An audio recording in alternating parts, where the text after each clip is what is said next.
শুনেছি অফিসে ঢোকার আগে যা যা আছে সব রাস্তায় বেঁধে তোমাদের তারপরে ঢুকাচ্ছে। গোয়েন্দাদের অফিসে ঢুকতে যা যা আছে প্রাইম মিনিস্টারের অনুষ্ঠানে গেলাম, লাভ করে শিশুটাও নিয়ে আসতে দিল, আপনার শিশুটাও নিয়ে আসতে দিল না। তারপরে বললাম দাম আমাদেরকে অনেক কিছু। তো আমাদের তো গোস্তের চাইতে দুশ্মন বেশি, আমাদের গোস্তের চাইতে দুশ্মন বেশি। এই কারণে আমাদেরকে খুব সতর্কতার সাথে পথ চলতে হবে। আমি প্রথমে জামাতকে বলবো, একটা দেশে বলে ফেলছেন যে এত মানুষকে দাওয়াত করা হলো আজকে বিক্রি করে, এটার কারণে আপনারা হিম্মত হারাই না। আমি বলবো আপনারা হিম্মত হারাই না, বরং মানুষকে এভাবে ফোন দিয়া, মোবাইলে, হোয়াটসঅ্যাপে কিছু দিয়া জমা করার চাইতে কিছু কাজ দেখানোর পরে আপনার কাছে এসে সিরিয়াল ধরবে যে আমাকে এখানে সম্পৃক্ত করবে, এটা হবে বড় কাজ। মৌখিক দাওয়াতের চাইতে আমলি দাওয়াতের পাওয়ার বেশি। এই জন্য পয়গম্বর সাল্লাল্লাহু আলাইহি ওয়াসাল্লামের চরিত্র দেখে এই পরিমাণে মানুষ মুসলমান হয়েছে, অন্যভাবে পয়গম্বরের আখলাক দেখে, আমল দেখে। আপনারা যদি সত্যি কিছু কাজ দেখাতে পারেন তাহলে দেখবেন আপনাদেরকে সম্মান দিয়ে বিরক্ত করে, আমাদেরকে একটু সম্পৃক্ত করে, আমাদেরকে একটু নেন, আমাদেরকে একটু নেন। রাবেতার কথা বলি, রাবেতা যখন সম্মানিত হল, লম্বা টাইম করতে টাকা দিলেও লম্বা টাইম করতে সারা মিস্ত্রিকে কমজন আসে যে হুজুর অমুক সংগঠন সংগঠন এই করলো, সেই করলো, ওই করলো। আমরা চারজনে মিলে শুধু ভাবতেছি যে আগামী দিনের আগে বাড়াটা কোন পদ্ধতিতে হবে, এটা ভাবতেছি। পরে আমরা প্রচার করেন 2 মাসে রাবেতা বাংলাদেশের ইসলামী যত সংগঠন আছে সবচেয়ে বেশি গুরুত্বপূর্ণ জায়গাতে পৌঁছে দেয়। আর এই কারণেই রাবেতা শেষ হয়েছে। হযরত ইউসুফ আলাইহিস সালামকে একজন বলছে আমি আপনার মহব্বত করি, ইসরাঈল সাহেব বলছে এই কথাটা বলে দেখি না, যত মানুষ মহব্বতের কথা বলছে সেখানে আমি ঝামেলা করে গেছি।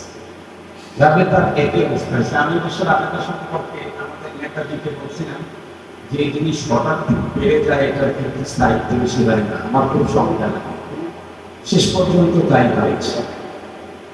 রাবেতা অল্প দিনে কিছু কাজ করেছিল, যে কাজ এতটা পাওয়ারফুল হয়েছে গভর্নমেন্ট পর্যন্ত তখন ধারণা তাদের যে রাবেতা চেষ্টা করে আগামী।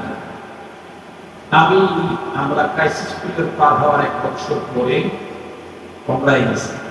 আমার সাথে আমরা ছিলেন একজন ওসি সাহেব, যে ওসি সাহেবের কাছে সমস্ত হুজুরদের মামলা আছে। আমি যখন ওখানে গেছি সাথে করে আমাকে জিজ্ঞেস করে হুজুর রাবেতা নেতৃত্ব আপনার সাথে সাক্ষাৎকার করবেন, রাবেতা আলম ইসলাম, কোথায় রাবেতা কোথায় রাবেতা আলম ইসলাম? বলতেছে গভর্নমেন্ট তো আপনাদের পিছনে শক্তভাবে দমন করেছে, গভর্নমেন্ট মনে করেছে আপনারা রাবেতা আলম ইসলামের অনেক কথা। এগুলি আপনি আস্তে শেয়ার করবেন, যখন ক্যামেরা থাকবে না, যারা এখানে বসে থাকবেন তাদের মোবাইল করে থাকবে, তখন কিছু কথা বলতে হবে। এটা হলো অভিজ্ঞতা।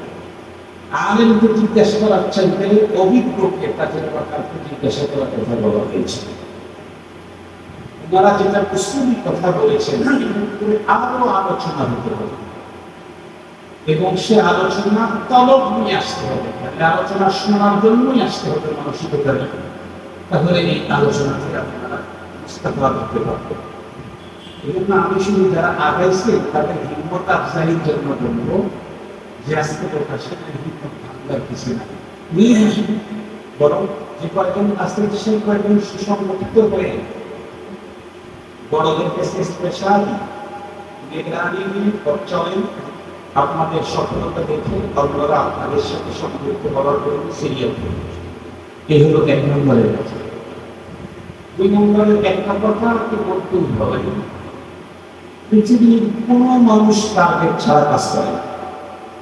টার্গেট ছাড়া কাজ করে তিন প্রকারের মানুষ। একটা হলো মস্তিষ্কের ভারসাম্যহীন পাগল, আমরা ছোটবেলায় দেখছি। এখন তো স্মার্ট বাংলাদেশ, পাগলও স্মার্ট।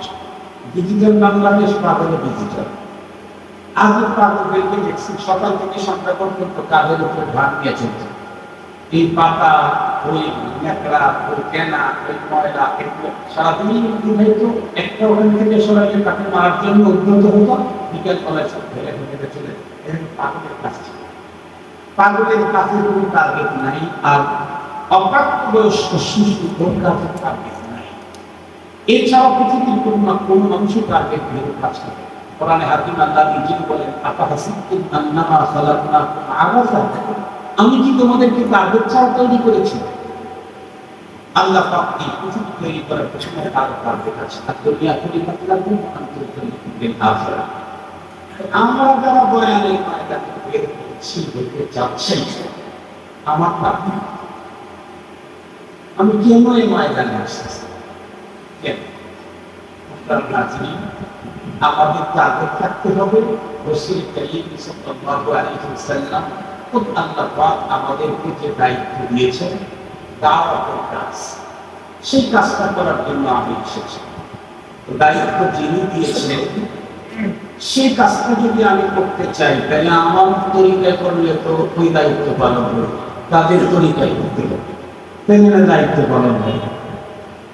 এই জন্য আমার যদি ফিকির থাকে দাওয়াত ইলাল্লাহ, তাহলে আমাকে তিনি দায়ী হতে চাইলে দায়ী কি গুণাবলী আছে সেগুলো আমাকে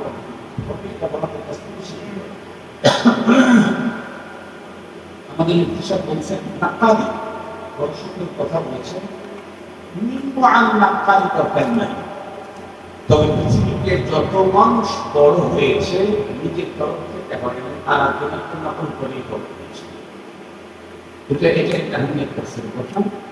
একেবারে সুরও সে করে, কাশিও সেই রকমের, আনন্দ ঘুরালিও সেই রকম। এটা না, বরং আমাকে আমার সুরে এখন ইদানিং কিছু মানুষ বয়ান করে, তারা কেউ কাছে আসার সাহস করে না, আবার কেউ কাছে আসে লজ্জিত। আমি তাদেরকে বলি না না না, আমি তাদেরকে হিম্মত নেই। আরে আমি আগে বাড়াও কেন? যে রাবির থেকে কেউ রেওয়ায়েত করে না, ওই রাবির ওই হাদিসটার জন্য একটা প্রসার লাভ করতে, রাবির থেকে রেওয়ায়েত করলেই তো হাদিসটার মান বাড়বে। অনেক রাবি রেওয়ায়েত করেছে, তার মান বাড়বে। আমি বলি একটু চলে গেলাম, আমার পর্যটা শেষ হয়ে গেল না, থাক, আমি মরে গেলাম, আরো 100 বছর পর্যন্ত চলুক, কিন্তু একেবারে আমি বাংলাদেশে একজন বক্তা সম্পর্কে শুনছি, সোমবারে দিন উনি ওয়াজ করতে গেছেন, কিন্তু উনি যে ওয়াজটা করতেছিলেন জুবাইর আনসারী রাহমাতুল্লাহি আলাইহি ওয়াজ, উনি ওই ওয়াজটা করেছেন শুক্রবার। উনি বলছেন জীবন নামাজ পড়া আমি আসলাম, উনি সোমবারে দিন বলে করছেন আমি জীবন নামাজ পড়া। এটা হলো চূড়ান্ত জাহালত আর নূর। আর একটা জিনিস আমি আপনাদেরকে বলবো, যদি কখনো আমি উচ্চাঙ্গের ভাষা ব্যবহার করতে চাই, ভাষা ব্যবহার করার আগে শুদ্ধ করে নেব। উচ্চাঙ্গের ভাষা বলতে গিয়ে যদি গলত উচ্চারণ হয়, তাহলে আমার যোগ্যতা প্রকাশ না পেয়ে আমার জাহালতটা প্রকাশ পাবে। এই বিষয়ে আমাকে অনেক বছর ডক্টর ওই যশোরে, এখানে মিশন আছে, মিশনের প্রফেসর, উনি বললেন হুজুরকে আমার খুব ভালো লাগে। কেন? তার সুন্নতের উপরে অন্যদের তুলনায় বেশি আমল করে, কিন্তু সমস্ত নবীদের একটা সুন্নতকে তারা আমল করে। ভালো, এত বড় মানুষ নিয়ে আমি সুন্নতের উপর বেশি আমল করি, সব নবীদের সুন্নতের যেটা আছে সেটা আমল করে। ভাইয়া এটা কি সব নবীদের সুন্নত? আল্লাহ পাক সমস্ত নবীগণকে পৃথিবীতে পাঠিয়েছেন, তাদের ভাষা ছিল পৃথিবীর সমস্ত মানুষের মধ্যে সবচেয়ে উন্নত মানের, সবচেয়ে শালীন, সবচেয়ে স্বাধীন, সবচেয়ে ফাসাহ বালাগাত তামিজ। আর আমাদের পয়গম্বরকে তো দেওয়া হয়েছে, উনি তো নবীজি নিজেই বলেন আনা আকসারুল আরব, শুদ্ধ ভাষায় কথা বলা, সুন্দর ভাষায়, শালীন ভাষায় কথা বলা, সমস্ত নবীদের সিস্টেম। এটা আমাদের ধর্মীয় মাদ্রাসার ভিতরে অঙ্কের আসলে বসার কথা বলছে। আমি তখন স্বীকার করছি যে আপনি ঠিক বলেছেন। আমি কিন্তু এক সময় বাস্তবিক ইয়াহুদি খ্রিস্টানদের ব্যাপারে একটা শব্দ বলে ফেলেছিলাম, এই কুকুর, এই শিশু, এই জাতীয় একটা শব্দ আমার মনে আছে। আজ থেকে মিনিমাম 15 বছর 2 বছর আগে বস্তা করেছিলাম কুতারগাতি মাদ্রাসায়। ওয়াজ করে যেই নামে আসছে আমার বড় ভাই আমাকে বসতো ধরে বলে, তুমি এটা কি শব্দ ব্যবহার করলাম ওজের মধ্যে, মানে কুত্তা শুয়া বলছি। আমাকে বললো যে তুমি এটা কি শব্দ ব্যবহার করো। অবশ্য আমি এই শব্দটা আরেক বক্তার মুখে শুনেছি, তাই আমি স্টাইলটা ফেলে দিচ্ছি।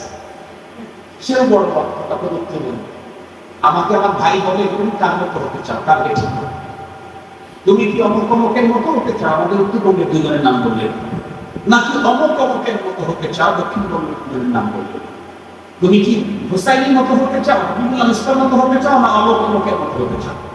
তাই বলছি যে হাবিবুল্লাহ মিসবার হুসাইন সাহেবের মতো হতে চাও। ওই ওনাদের টোটাল অস্ত্র বিষয় তারা জীবনে কখনো মুখ দিয়ে এই উলঙ্গ শব্দ বলে আমার বড় ভাই বিশ্রী শব্দ তখন ব্যবহার করে। আমার পবিত্র জিন্দেগিতে কোনো কাফের মুশরিক আবু জাহেলের ব্যাপারে, আবু লাহাবের ব্যাপারে পরিত্যাগী শব্দ ব্যবহার করে না। যে শব্দ এখন আমরা ব্যবহার করে স্টাইল, এটা আমরা স্টাইল মানে। এই জন্য এই বিষয়ে আমাদের অনেক প্রশিক্ষণের দরকার আছে। আমরা কিন্তু মাঝে মাঝে ধুয়ে করতে চাই, মাঝে মাঝে আমরা বোঝাই গেছি এখন দাদা হয়ে গেছি, নানা হয়ে গেছি, আমাদের ছাত্ররা নাতি ছাত্ররা শেখুল হাদিস, সে হিসেবে এখন বলবো। আর তাছাড়া অসুস্থতার কারণে তো হাত লাগানো হলো বেঁধে দেয়। যেটা বলতেছি, আমরা পুরো হওয়ার পরে আমরা কিন্তু বড়দের দরবারে গিয়ে শুনি, গুরুত্বের সাথে শুনি বর্ণনা সিস্টেম কেমন, ভাষা কেমন জিজ্ঞেস করি। এখন যা তলব নিয়ে চাই, 18 ঘন্টায় অনেক শেখা যাবে, তলব নাই 18 দিনেও কিছু শেখা যাবে। এই জন্য আমি দোয়া করি যে আল্লাহ তাআলা যেন সকলকে কবুল করুন। তবে এত বড় সঙ্গীত, খুব সঙ্গীত। এই জন্য বিশেষ করে বলছেন মানসামাতা না যায় কথার দ্বারায় যে কত ঝামেলা হয়, এটা যদি আপনাদের বুঝতে সমস্যা হয় যে একটা কথা যে কত বড় ঝামেলা তৈরি করতে পারে মানুষের জীবনে, এটা নতুন স্বীকৃতি দিয়েছে। 700 নদীর পর আমেরিকা থেকে 2 শব্দ ব্যবহার করে 10-12 বছর পর্যন্ত তাকে প্রস্তাবিত হয়েছে। অথচ যারা প্রস্তাবিত তারা তার বন্ধু, তারা তাদের হামি, তাদের দোস্ত, তাই ঝামেলা হয়েছে। আর সারা দুনিয়া আমার দুশ্মন, তাই আমার কত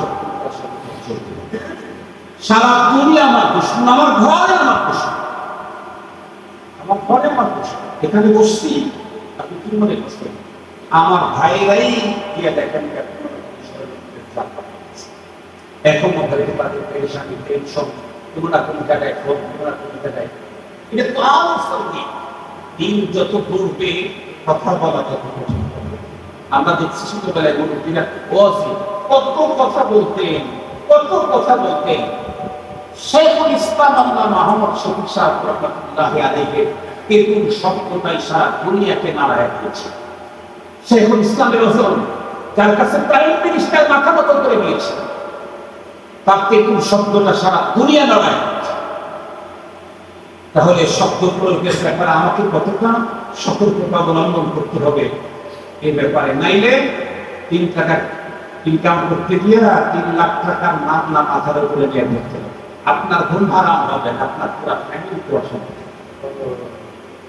এই জন্য এই বিষয়ে অনেক প্রশিক্ষণ বলেছেন, ঈদের পরে কাজ হবে না, লাগতে হলো তারবিয়ত। কি লাগবে?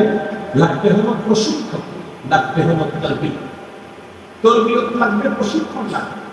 আপনারা প্রশিক্ষণ নিতে নিতে একদিন প্রশিক্ষক হয়ে যাবে ইনশাআল্লাহ। প্রশিক্ষণ নিতে নিতে একদিন প্রশিক্ষক হয়ে যাবে ইনশাআল্লাহ। তবে যে জীবনে প্রশিক্ষণ নেয় নাই সে কখনো প্রশিক্ষক হওয়ার সুযোগ জীবনে আসে। এই জন্য আমার কথা এখানেই শেষ। আপনারা মুনাজ্জাম মুসাল্লাম, একেবারে সাজানো গোছানো সুন্দরভাবে অগ্রসর হন। খবরদার কোনো রাজনৈতিক কোনো ব্যানার, কোনো শব্দ, কোনো কালার, কোনো রং যেন এখানে না থাকে। খবরদার। আমাকে যখন সভাপতি ঘোষণা করলেন, আমি আগ মুহূর্ত জানি, ঘোষণা হওয়ার আগ মুহূর্তেও আমি জানি। তবে আমাকে গাড়ি থেকে যখন নামায়, তখন নেতাজি আর আইবি দুইজন আসছে আমার গাড়ির দেখতে। ওরা দুইজন আসছে আমার গাড়ির দেখতে।